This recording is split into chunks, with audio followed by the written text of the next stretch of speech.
Drumsticks are such an easy and delicious appetizer. You can have these for any of your gatherings, or you can use these as an easy weeknight dinner. They're absolutely delicious, and today I'm going to show you how to make them with a delicious honey and orange glaze that is going to make you not be able to eat drumsticks any other way. So we're going to start by making our marinade, and I've got some honey here, and I'm going to be adding some fresh squeezed mandarin juice to it. You can also use orange juice, whatever citrus orange you have on hand. We have some tamari sauce here, and if you want to keep it soy-free, you can also use coconut aminos for this. I've got some garlic powder, onion powder, some ginger to give it a little bit of a kick, and some sesame oil, and that's it. Our marinade is pretty easy. We're just gonna go ahead and whisk this all together. It's a little sticky with the honey, but just go ahead and get it combined, break down all those little spice pebbles, and that's it. This is our marinade. It's so easy. Now, the trick with these is you wanna marinate them at least for 2 hours, but even better if you can do 6 hours or overnight. So the longer the better with these, so it's great because you can prep this the day before and not have to worry about doing all the prepping on a gathering that you're gonna have. You're gonna serve these as an appetizer. So that's it, that's our marinade. Now what we're gonna do is we're gonna save half of our marinade and we're gonna put it on at the very end as a glaze. And what I'm gonna do is I'm gonna use half of what I've got here. I'm gonna place it into a Ziploc bag with my drumsticks, and we're gonna pop this in the fridge to marinate and come back and bake these delicious drumsticks.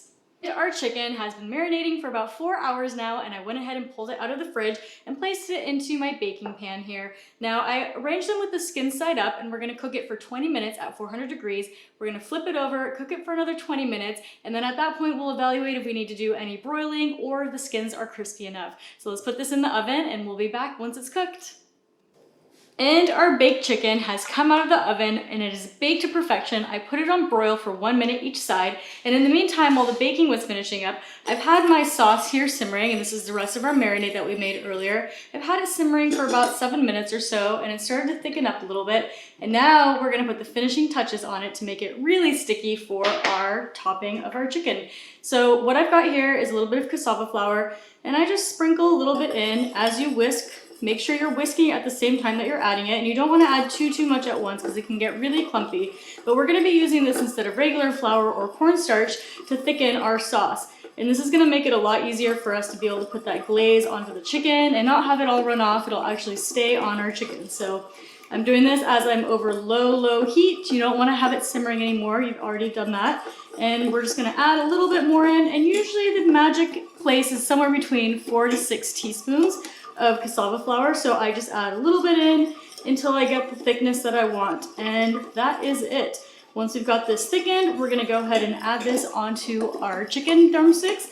We're gonna be using a pastry brush to go ahead and brush that glaze on, and then we're gonna top it with some fresh herbs, and these are perfectly ready to enjoy. So looks like I've got it about to the right thickness that I want here. Again, you don't want it too thick. As it cools, it's gonna start to thicken a little bit more as well. So just enough that you'll be able to get a nice coating on it, and just make sure it's fully whisked.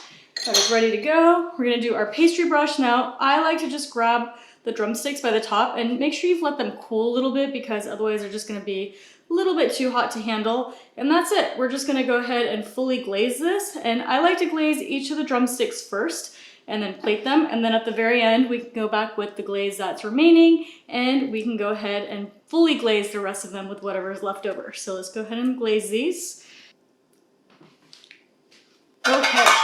So we've got that fully glazed, and now what you can do is you can go ahead and take your pastry brush, make sure you've got this nice and thick here, and then you can just finish doing an extra layer of glaze just to make those covered in honey.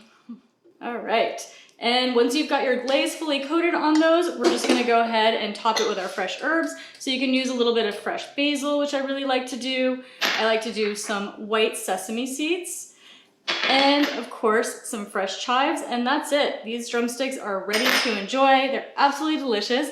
You can get this recipe on my website. It's thetrailtohealth.com, and you can find other healthy and delicious recipes in my cookbook, Wandering Palate, which is available on Amazon and my website as well.